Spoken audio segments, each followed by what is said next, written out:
A galera tá pedindo aqui dicas pra quem fica nervoso na hora do vestibular. Bom, para você que vai fazer a prova, né, do vestibular, eu recomendo algumas coisas aí. Primeiro, sempre começa pela parte... Você tem que pensar que uma prova do vestibular, primeira dica, né? Eu sei que é meio chato isso, mas o vestibular, cada vez mais, ele é uma prova de conhecimentos gerais. Então, por mais que você goste de geografia, história, enfim, pô, dá uma estudada em química, em física, em matemática. É muito melhor você saber um pouquinho de cada coisa, saber médio, nota 5 em todas as matérias, do que saber nota 10 em história e geografia e não saber nada do resto, né? Então, estuda o que você tem dificuldade, uma dica super importante, e tenta começar na sua prova pelas matérias que você tem mais facilidade. Eu costumo falar, galera, que é quase como se o sistema pega-varetas aí, né? Pô, dá uma primeira passada ali na prova, isso serve para concurso também, né? Vai na matéria que você tem mais confiança. Eu, por exemplo, né, gostava bastante, obviamente, né, de geografia. Aí lá na parte de geografia, pô, dava uma lidinha, tem uma questão simples de matar? Pô, galera, responde rapidão, né? Pô, essa aqui é mais complicadinha, essa aqui é mais complicadinha. Vai separando aquelas que são mais fáceis. Quando você vai acertando algumas questões e vai vendo que aquelas questões, galera, elas são mais tranquilas, isso vai te dando um pouco mais de confiança. Vai tirando aquele momento de tensão, né? Então, eu diria que assim, a principal dica é fazer um pega-varetas e começar pela matéria que você mais gosta. E pra redação, você tem alguma dica? Que a galera fica com medo da redação, né?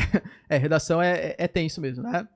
Bom, depende, acho que, primeiro assim, você tem que saber que cada redação ela é diferente uma da outra, então não sei qual exatamente o vestibular que você vai prestar, mas se você for prestar uma Unicamp, é diferente de uma FUVEST, que é diferente de uma Unesp, que é diferente do Enem. Então, primeira coisa, tá? Se interesse pelo vestibular que você vai prestar e saiba que são modelos diferentes. Por exemplo, tá? De novo, não sou especialista em redação, mas sei que a prova do Enem, ela pede uma proposta de intervenção. Existem outros vestibulares que não pedem exatamente nessa proposta de intervenção. E sempre tenta fugir um pouco do senso comum. Então, por exemplo, a gente tá falando do trânsito sei lá, do Brasil, né? Da questão do déficit habitacional, por exemplo. Uma solução seria o governo fazer uma conscientização. Pô, galera, convenhamos, né? O governo fazer uma conscientização é a solução mais senso comum que existe. Agora, se falar, uma solução seria o Ministério dos Transportes promover uma política pública, e aí coloca ali, nas escolas, fazer... Percebe que já muda? Parece que você está fugindo do senso comum e colocando uma coisa muito mais concreta. Então, tenta fugir dessas generalizações e partir para campos mais específicos. E sempre deixa, pessoal, aquela carta na manga, tá? Aquele pensador que é um pensador coringa, né? Você pega o Bauman, por exemplo, a Sociedade Líquida. O Milton Santos, ele tem várias frases também que se encaixam em várias provas. Então tenta pegar sempre um autor ali, ó, que ele é coringa para colocar como citação. Isso vai melhorar bastante sua redação. Entendi. E continuando com a história do teu trabalho, você acha que o ensino hoje em dia, pô, eu fico muito feliz que, cara, tem os canais de divulgação científica, canal de professores são muito grandes hoje em dia, né, cara? Isso eu acho legal, porque se é grande é porque tem interesse. Como você acha que vai ser o futuro da educação? Para onde a gente está caminhando? Coloca inteligência artificial nesse meio aí também. Para onde a gente está indo? Porque a gente tá meio defasado, né? Aquele modelo que eu fui criado, você também, de uma sala de aula, de decoreba, de prova. Cara, como que mudar isso? Meu filho tem 5 anos, o que ele vai encontrar quando ele estiver numa faculdade, por exemplo? Então, a escola, né, eu penso, tá, cada vez mais, ela não tem que ter uma função necessariamente de ser conteudista. Ela tem que ter uma função de socialização, desenvolvimento de senso crítico e lógica matemática. Boa. Então, na minha concepção, o que a gente deveria fazer? E eu falo isso, eu vou falar da parte de geografia que eu conheço mais, né? Pô, tô lá, lecionando uma aula, por exemplo, num cursinho ou num colégio. Aí tô dando aula, por exemplo, de recursos minerais brasileiros. Eu me sinto, de verdade, um inútil, às vezes, dando aquela aula. Falo assim, gente, ó, decorem. Você tem aqui o quadrilátero ferrífero, aí tem a estrada de ferro Vitória Minas, que vai escoar até o porto de Tubarão. Qual que é o sentido disso pro aluno? Eu queria saber qual que é o porto... Não, meu pai até hoje sabe os afluentes do Rio Amazonas. Exatamente, cara. Né? Saber os afluentes do Amazonas, pô, pra que isso, sabe? Eu gosto, mas porque eu sou geógrafo, né? Eu tenho que saber e tal.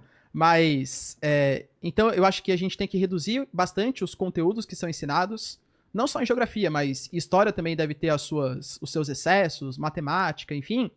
Reduzir isso e tentar deixar mais tempo para algumas coisas que são estratégicas. Tanto que, por exemplo, sei lá, na parte de mineração. É uma coisa importante. O Brasil, pô, grande parte da economia vem do setor mineral.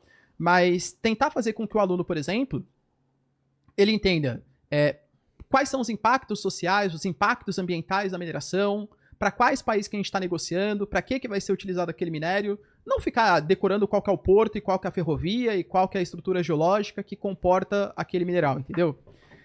Eu acho que a escola, ela vem passando por essa modificação. A gente tem a BNCC, que é a Base Nacional Comum Curricular. Ela vem tentando, né, fazer uma espécie de adaptação nesse sentido, reduzir um pouco os conteúdos.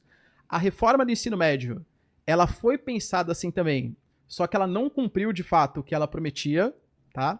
Mas, e essas novas tecnologias, eu sou contra? Não, sou totalmente favorável. Inclusive, eu sou favorável até ao uso do celular em sala de aula. É mesmo? Claro que dentro das limitações, né? O duro é ficar indo na rede social, né? Então, mas de verdade, se você consegue transformar uma aula interessante para os alunos, eles não vão... Claro que sempre vai ter exceção, né? Então, assim, a generalização, tá? 80 e poucos %. O cara vai se interessar pela aula. Mas como seria o uso do celular? Por exemplo, isso é uma proposta que eu já fiz, inclusive, com os alunos, né? Eu pedi para eles, por exemplo, desenvolverem uma conta no Instagram e contas no Twitter de divulgação, por exemplo, na guerra Rússia-Ucrânia. Eu sou um jornalista, você cria um perfil fake aí de jornalista pró-Ucrânia. Então você vai ter que twittar lá todo dia, por exemplo, notícias favoráveis à Ucrânia. Você vai ter que twittar todo dia notícias favoráveis à Rússia.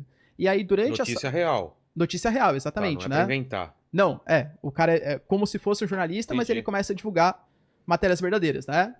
Eu quero que você produza um texto jornalístico para mim, utilizando inteligência artificial sobre alguma reportagem interessante no conflito China e Taiwan. Os alunos, eles ficam motivados com isso. Porque o cara vê alguma coisa que está acontecendo ali no noticiário e que ele consegue utilizar nas coisas que ele usa no dia a dia, no Instagram, no Twitter, no Facebook, utilizando o WhatsApp. É que, de verdade, dá trabalho você conseguir planejar uma aula dessa. E, infelizmente, a gente sabe que a maioria dos professores, já que o salário é baixo, o cara tem 8 aulas de manhã, 8 aulas de tarde, de segunda até sexta. Como que o cara vai conseguir ter tempo para planejar um trabalho, corrigir o trabalho, conseguir fazer um plano de aula? Então, é um modelo hipotético, claro. Mas eu acho que a tecnologia, ela pode sim ser utilizada em sala de aula. Entendi. Pode sim. Tem que ser utilizada, né? Porque o errado, que nem você falou, é a gente pensar que uma educação do século XIX, que eu vou lá, eu, Ricardo, sou o dono da verdade. Eu vou lá na lousa, falo 45 minutos, você é aluno que não sabe nada, aceita o que eu tô falando, Anota. não contesta e anota, porque é isso que vai cair na prova. Exato. Pô, não tem como o aluno ficar... Até tem, né? Mas não seria significativo uma aprendizagem pro aluno que ele fique desse jeito. Você fazer ele construir o conhecimento é muito mais efetivo. Dá muito mais trabalho pro professor, com certeza. Mas é muito mais efetivo do que uma aula só expositiva. Entendi.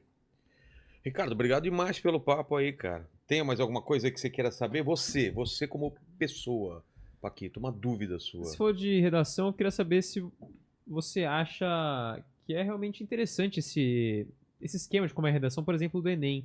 Porque eu fiz, faz um tempo já, acho que 4, 5 anos que eu fiz o Enem, e eu acho muito horrível esse esquema da redação do Enem, porque Como que é? Eu nunca fiz Enem, né? Da minha porque o época. Enem, ele não te recompensa por fazer uma redação que tem um conteúdo interessante. Criativa. Ela te recompensa por fazer uma redação que esteja no molde de como eles querem. Então, são 3 parágrafos com 3...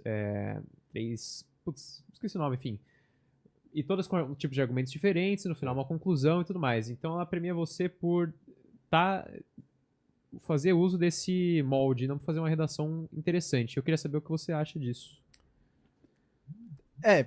Também, né? Como eu falei, eu não sou especialista assim, em redação, mas eu acho que o modelo de redação, pelo que eu fiz também, né, como vestibulando, eu achava o modelo, por exemplo, da Unicamp, da FUVEST, que é muito mais crítico, mais interessante do que o modelo Enem. Realmente, né? De fato, não sou especialista, mas pelo que eu vejo falando assim na internet, se você meio que decora o jeitinho que o Enem quer fazer, olha, faça a introdução desse jeito, coloca o argumento 1 nesse parágrafo, o argumento 2 nesse parágrafo, na conclusão, não esquece de retomar o que você falou na introdução, sempre cita uma autoridade. Pô, seguindo o modelinho, acho que você já consegue tirar ali uns 700, 800 e tal. Então não mede exatamente, né, a capacidade que o aluno tem de fazer uma boa redação, e sim o quanto que ele conseguiu decorar desse modelinho.